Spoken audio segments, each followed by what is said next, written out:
Study IQ IAS, अब तैयारी हुई अफोर्डेबल। नमस्कार दोस्तों, कैसे हैं आप लोग। मैं सूरज चौधरी आप सभी का स्टडी IQ PCS पर हार्दिक स्वागत करता हूं।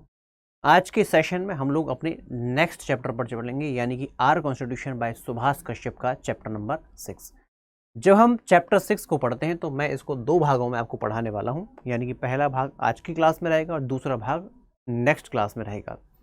इस चैप्टर का नाम है यूनियन एंड इट्स टेरिटरी, संघ एवं इसकी सीमाएं।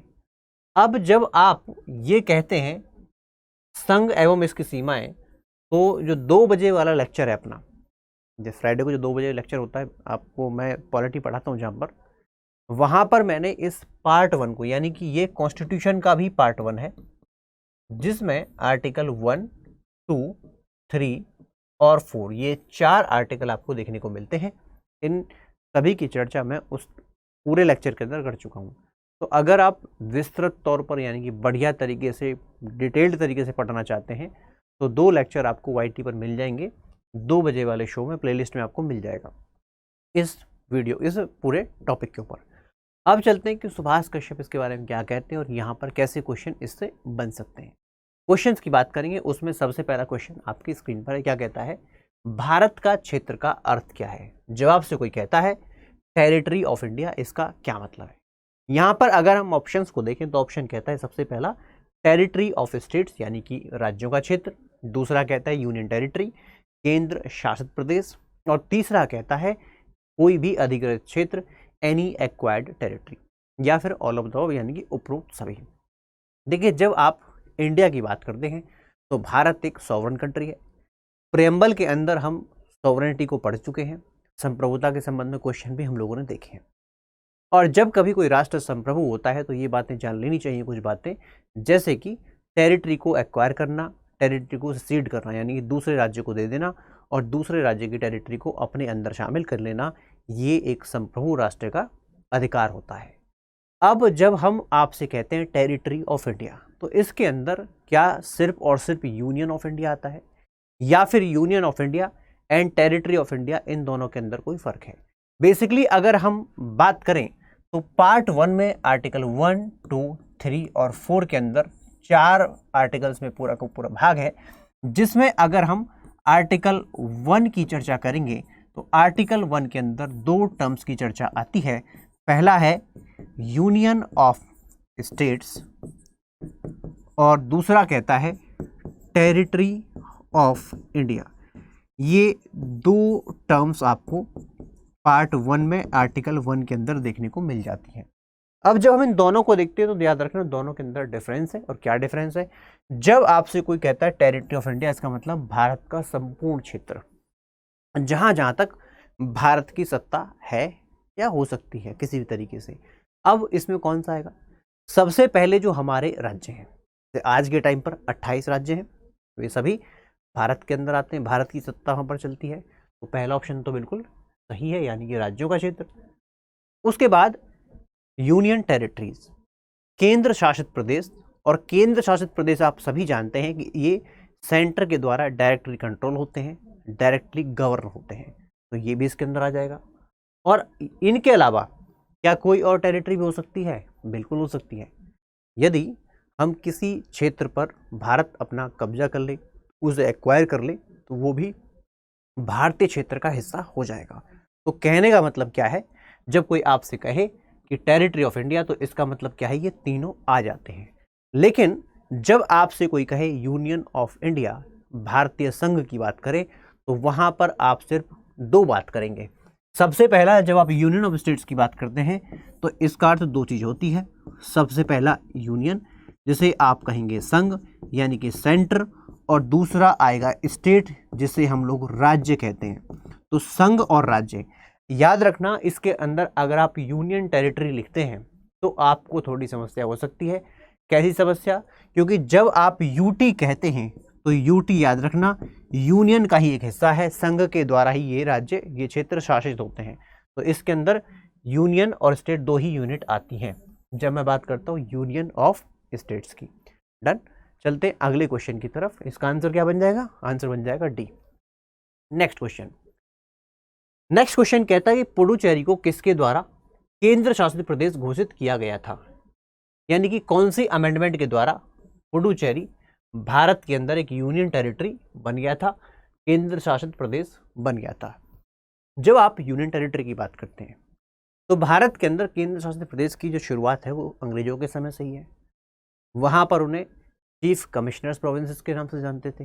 जैसे कि उस समय पर यानी कि जब भारत आज़ाद हुआ तो राज्यों को लिस्ट के अंदर बांटा गया, और यहाँ पर तीसरी और चौथी जो लिस्ट थी, इस तीसरी चौथी लिस्ट के अंदर हम लोगों ने यूनियन टेरिटरी को रखा। यानी कि वे क्षेत्र जो कभी चीफ कमिश्नर प्रोविंसेस के नाम से जाने जाते थे, स्ट्रैटेजिकली या किसी अन्य पॉइंट ऑफ व्यू से इंपॉर्टेंट थे, उनको डायरेक्ट वाइसरॉय के द्वारा रूल किया जाता था, और वहाँ पर उसका एडमिनिस्ट्रेटर, जिसको आप चीफ कमिश्नर कहा करते थे, उसको बिठा दिया जाता था। बाद में जब भारत आज़ाद हुआ तो उन्हीं को अपन ने पार्ट सी पार्ट डी के अंदर रखा, और ये जो पार्ट सी और पार्ट डी वाले क्षेत्र हैं इनको आप यूटी कह सकते हैं। बाद में आप इसको देख लेना, यहाँ पर जब और रीऑर्गेनाइजेशन हुआ तो वहाँ पर अलग से नई 6 यूटी बन करके आई। आज के टाइम पर अगर हम यूटी की बात करें तो आज के टाइम पर भारत के अंदर 8 यूनियन टेरिटरीज यानी कि 8 केंद्र शासित प्रदेश हैं, जिनमें से पुडुचेरी भी एक यूनियन टेरिटरी होती है। अगर मैं पुडुचेरी को देखूं तो पुडुचेरी एक ऐसा क्षेत्र था जो कि 1954 तक फ्रांस के अंडर आता था। फ्रेंच रूल यहाँ पर चलता था, और फ्रांस के अंदर आते हुए यहाँ पर कुछ टेरिटरी जैसे माहे, यनम, कराईकल, पुडुचेरी, पहले पौंडीचेरी था, पुडुचेरी है, इनको मिलाकर के पुडुचेरी बनता था। अब होता क्या है कि फ्रांसीसी लोग यहाँ से चले गए और उन्होंने इसको भारत को क्षेत्र को समर्पित कर दिया। अब जब भारत को समर्पित किया तो हम लोगों ने इसे 19 याद रखना, हम लोगों ने इसे 14वें संविधान संशोधन के द्वारा यूनियन टेरिटरी बना दिया। कैसे बना दिया? 14वें संविधान संशोधन के द्वारा यूनियन टेरिटरीज को बना दिया। इसके साथ साथ अगर हम कुछ और टेरिटरी देखें, जैसे कि Dadar and Nagar Haveli, Goa, Daman and Diu, Dadar and Nagar Haveli को देखें तो ये भी जो है पोर्तुगीज के अंडर हुआ करता था। 1954 में इसको आज़ाद करवाया गया। 7 साल तक इसको वहाँ के लोगों के द्वारा चुने गए प्रशासक के द्वारा गवर्न किया जाता था, लेकिन 1961 में 10वें संविधान संशोधन के द्वारा इसे यूनियन टेरिटरी बना दिया गया। उसी प्रकार से गोवा, दमन एंड दीव, ये वो क्षेत्र हैं जो पोर्तुगीज के द्वारा 1961 तक रूल किए जाते थे, और बाद में 12वें संविधान संशोधन के द्वारा इनको यूटी बना दिया गया। और ये जो गोवा आप देख रहे हैं, इसको बाद में भारत के अंदर कंप्लीट स्टेट यानी कि पूर्ण राज्य का दर्जा भी प्राप्त हो गया था। तो ये एक छोटी सी जानकारी यूनियन टेरिटरीज के संदर्भ में। आज के टाइम पर कितनी यूटी है? आज के टाइम पर 8 यूटी। बहुत ही फैक्चुअल सा क्वेश्चन है, बताने की मुझे आवश्यकता नहीं थी, बट फिर भी।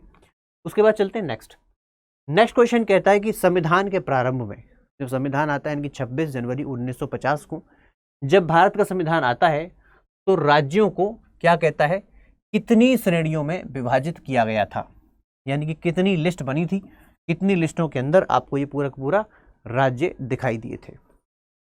आज के टाइम पर आप देखते हैं भारत के अंदर 28 राज्य हैं, 28 राज्य, 8 यूनियन टेरिटरी।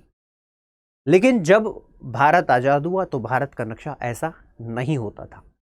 उस समय पर एक सबसे बड़ी समस्या थी, पहले तो उन रजवाड़ों को साथ में लेकर के आना जो साथ आना नहीं चाहते थे। उसके साथ साथ ब्रिटिश प्रोविंसेस को सही तरीके से ऑर्गेनाइज करना। खैर हमने वो सब काम कर लिया, भारत का संविधान भी बना और हमने यूनियन ऑफ स्टेट्स का निर्माण किया, यानी कि राज्यों से बना हुआ भारत हम लोगों ने बना ही लिया। इसमें हमें समस्या तो आई, लेकिन हमने फाइनली इसके अंदर कामयाबी प्राप्त कर ली। लेकिन शुरुआत में जब राज्यों को बनाने की बात आई तो एक मांग तो चल ही रही थी कि भाषा के आधार पर राज्य बनने चाहिए, यानी कि लिंग्विस्टिक स्टेट्स की मांग लगातार चल रही थी। लेकिन उन सभी मांगों के साथ साथ भारत के अंदर जब संविधान बना तो हम लोगों ने 4 लिस्ट बनाई। इन 4 लिस्टों में आप देखेंगे तो part A, part B, part C और पार्ट डी, ये 4 लिस्ट हुआ करती थी। पार्ट ए के अंतर्गत अगर हम देखते हैं तो पार्ट ए के अंतर्गत 9 राज्य आए। ये वो राज्य थे जो कभी ब्रिटिश प्रोविंस के नाम से जानते थे, जैसे कि मद्रास है, उड़ीसा है, पंजाब, यूपी यानी कि उस समय का यूनाइटेड प्रोविंसेस, आज का उत्तर प्रदेश, वेस्ट बंगाल। इसके साथ साथ असम, बिहार, बॉम्बे, मध्य प्रदेश, ये ब्रिटिश प्रोविंसेस यानी कि ब्रिटिश प्रांत के नाम से जाने जाते थे। दूसरे पार्ट बी के अंदर उनको रखा गया जो रजवाड़े थे, लेकिन रजवाड़े होने के साथ साथ वहाँ पर अपनी कानून बनाने वाली व्यवस्थाएं थी, यानी कि लेजिस्लेटिव असेंबली हुआ करती थी। इसके अंदर हैदराबाद, जम्मू एंड कश्मीर, मध्य भारत, उसके साथ साथ मैसूर और राजस्थान, पटियाला ईस्ट पंजाब, त्रावणकोर, सौराष्ट्र, विंध्य प्रदेश, यानी कि 9 राज्य ऐसे शामिल थे। उसके बाद तीसरा यूनियन टेरिटरी, पार्ट सी के अंदर यूनियन टेरिटरी और पार्ट डी के अंदर एक यूनियन टेरिटरी, इसको आप अंडमान निकोबार कहते हैं। ये व्यवस्था शुरू में बनाई गई थी। अब जब लिंग्विस्टिक स्टेट्स की मांग उठी तो वहाँ पर सरकार ने उससे निपटने के लिए लगातार प्रयास किए। और प्रयास क्या था, जैसे कि सबसे पहले भारत के अंदर धर कमीशन का गठन किया गया था। धर कमीशन ने अपना काम किया, एस के दर इसके अध्यक्ष थे, और काम करके इन्होंने कहा कि आप भारत के अंदर राज्यों का गठन भाषा के आधार पर नहीं कर सकते। लोग इससे संतुष्ट नहीं हुए और दिसंबर 1948 में, यानी कि जब धर आयोग की रिपोर्ट आती है, उसी समय पर कांग्रेस पार्टी की जेवीपी कमेटी बनाई जाती है और ये भी अपनी रिपोर्ट में क्या कहती है कि नहीं, भाषा के आधार पर राज्य नहीं बन सकते। लेकिन फाइनली हम ये देखते हैं, फाइनली दिसंबर 1953 के अंदर एक आयोग जिसे आप कहते हैं फजल अली आयोग, ये अपना काम करता है, जिसके अंदर HM. Panikkar, H.N.. Kunzru and KM. Panikkar 2 अन्य सदस्य और थे। फजल अली के साथ साथ इन्होंने अपना काम किया, काम करके कहा कि भाषा के आधार पर राज्य बनाए जा सकते हैं, लेकिन एक भाषा एक राज्य, 1 लैंग्वेज 1 स्टेट के फॉर्मूले को इन्होंने इनकार कर दिया। इन्होंने कहा कि भाषा के आधार पर राज्य तो हम बनाएंगे, लेकिन बाकी जो एडमिनिस्ट्रेटिव फैक्टर्स हैं उनको भी हम फॉलो करेंगे। और फिर उसके बाद नए राज्यों के लिए देश के अंदर 7वां संविधान संशोधन 7th कॉन्स्टिट्यूशनल अमेंडमेंट एक्ट पारित किया गया और उसके द्वारा आप देखते हैं कि नए राज्य भारत के अंदर बन करके आते हैं। अब इसके बाद अगर हम आगे चलें, कहने का मतलब ये शुरुआत का एक अरेंजमेंट हुआ करता था। अब अगर आप आगे चलते हैं तो यहाँ पर आपके लिए इन्फॉर्मेशन है कि यूपीएससी आईएएस के लिए पीटी कम मेंस के लिए पहली बार स्टडी आईक्यू के द्वारा लाइव फाउंडेशन बैच लॉन्च किया गया है। ये बैच 20 जून 2022 से शुरू होगा, शाम को 6 बजे। याद रखना लाइव बैच है। वैसे तो फीस की ज़्यादा है, लेकिन अगर आप इस पर डिस्काउंट पाना चाहते हैं तो आप ये कोड लगाइएगा जा करके, और कोड से आप इसको मात्र 18,500 रुपये में खरीद सकते हैं। UPSC IAS PT cum mains. चलिए इसके बाद चलते हैं हम लोग अपने नेक्स्ट क्वेश्चन की तरफ। अगला क्वेश्चन कहता है कि भारत में निम्नलिखित राज्यों के बनने का सही क्रम क्या है। आज के टाइम पर आप 28 राज्य देखते हैं। 28 राज्यों में से कुछ राज्यों का, यानी कि 4 राज्यों का नाम यहाँ पर लिखा हुआ है। तो कहता है कि यहाँ पर ये बताइए कि बाकी जो राज्य, ये राज्य हैं, इनका सही क्रम क्या है बनने का। महाराष्ट्र, नागालैंड, सिक्किम, गोवा। जब महाराष्ट्र की बात करते हैं तो देखिए, भारत के अंदर सबसे पहले एक प्रांत होता था जिसे हम लोग बॉम्बे के नाम से जाना करते थे, लेकिन बॉम्बे के अंदर गुजराती और मराठी कॉन्फ्लिक्ट को देखते हुए 1960 में इस बॉम्बे को 2 भागों में डिवाइड किया गया। 1960 में एक बन जाता है महाराष्ट्र और दूसरा बन जाता है गुजरात। तो इसकी स्थापना 1960 के अंदर होती है। महाराष्ट्र भी आता है और गुजरात को 15वें राज्य के रूप में स्थापित कर दिया जाता है। उसके बाद अगर हम नागालैंड की बात करें तो नागालैंड एक ऐसा क्षेत्र है जो कि उस समय के असम प्रांत से बनाया गया है। आज के टाइम पर अगर हम नॉर्थ ईस्ट की तरफ देखें तो वहाँ पर 7 राज्य आते हैं, लेकिन पहले सिर्फ एक ही राज्य था जिसे हम लोग असम के नाम से जानते थे। नागा हॉस्टिलिटी और अन्य समस्याओं को देखते हुए 1963 में नागा राज्य की मांग को स्वीकार कर लिया गया और नागालैंड भारत के अंदर 16वें राज्य के रूप में सामने आ जाता है। इसके बाद अगर सिक्किम की हम बात करें तो सिक्किम भारत का 22वां राज्य था, जो कि 1975 के अंदर यूनियन ऑफ इंडिया का हिस्सा बन जाता है।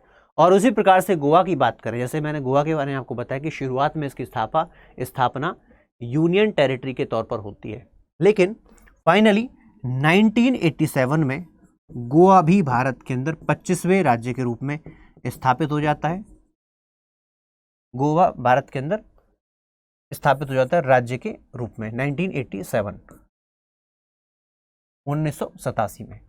तो इसके साथ ही हम यहाँ पर अगर देखें तो सही क्रम क्या रहेगा, सही क्रम यहाँ पर रहेगा 1 2 3 4, ए इज द करेक्ट सीक्वेंस। चलते हैं अपने अगले क्वेश्चन की तरफ। अगला क्वेश्चन क्या कहता है?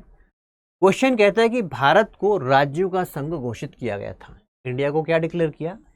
Union of states. अगर हम इंडियन कॉन्स्टिट्यूशन का आर्टिकल 1 पढ़ते हैं तो आर्टिकल 1 में इसको डिक्लेयर किया गया है यूनियन ऑफ स्टेट्स। अब यहाँ पर क्वेश्चन क्या कहता है? कहता है कि अगर भारत राज्यों का संघ है, यूनियन ऑफ स्टेट्स है, तो यहाँ पर कुछ स्टेटमेंट हमको दी गई है। 4 स्टेटमेंट हमारे पास है। और पूछ रहा है कि चारों में से कौन सी स्टेटमेंट सही है या कौन सी स्टेटमेंट सही है, यानी कि एक स्टेटमेंट भी सही हो सकती है और ज़्यादा स्टेटमेंट भी सही हो सकती है। स्टेटमेंट्स क्या हैं, सबको वन बाय वन देख लेते हैं। सबसे पहला कहता है कि किसी भी राज्य को संघ से अलग होने का अधिकार नहीं है। No state has right to secede from union. क्या भारत के अंदर राज्यों को संघ से अलग होने का अधिकार है? इस संदर्भ में डॉक्टर भीमराव अंबेडकर ने सदन के अंदर अपनी टिप्पणी की, अपना उत्तर भी दिया था। उन्होंने एक बात कही कि देखो, जब हम संघ की बात करते हैं तो दुनिया के अंदर दो प्रकार के संघ होते हैं। पहला होता है अमेरिकन टाइप का, दूसरा होता है कैनेडियन टाइप का। अमेरिकन टाइप के संघ के अंदर क्या है कि राज्य साथ आते हैं, मिलकर के एक नए देश का निर्माण करते हैं। और वहां पर फिर एक समस्या भी देखने को मिली, जैसे अमेरिका के अंदर एक सिविल वॉर होता है जहां पर कुछ राज्य संघ से अलग होना चाहते थे। तो हमको इस बात का डर था, बोले अभी तो हम पैदा हुए हैं, नया राष्ट्र हमारा बनाए, कल को ऐसा ना हो कोई राज्य भारत के संघ से अलग होना चाहे। तो क्लियर कट वहाँ पर डिक्लेयर कर दिया गया डॉक्टर भीमराव अम्बेडकर साहब के द्वारा सदन के ही अंदर की, हम राज्य बना तो रहे हैं लेकिन अपनी सहूलियत के हिसाब से। और जब हम अपनी सहूलियत के हिसाब से राज्य बना रहे हैं तो इसमें एक बात ध्यान रखिएगा कि राज्यों को संघ से अलग होने का कोई अधिकार नहीं है। तो ये बात खुद डॉक्टर भीमराव अम्बेडकर ने की थी। तो यहाँ पर पहली स्टेटमेंट तो भाई सही हो जाती है। सेकंड स्टेटमेंट कहती है कि पहले संघ का गठन हुआ फिर राज्य का गठन हुआ। अब देखिए यूएसए के अंदर क्या था, पहले राज्य आए, 13 राज्य आए, उन्होंने मिलकर के एक यूनियन बनाया जिसको आप कहते हैं यूनाइटेड स्टेट्स ऑफ अमेरिका, जिसको फेडरल टाइप की पॉलिटी के अंदर लेके जाते हैं। तो यहाँ पर भारत के अंदर तो पहले भाई भारत आया था, उसके बाद नए राज्य बने थे। तो दूसरी स्टेटमेंट भी सही है, यानी कि सेकेंड इज ऑल्सो करेक्ट।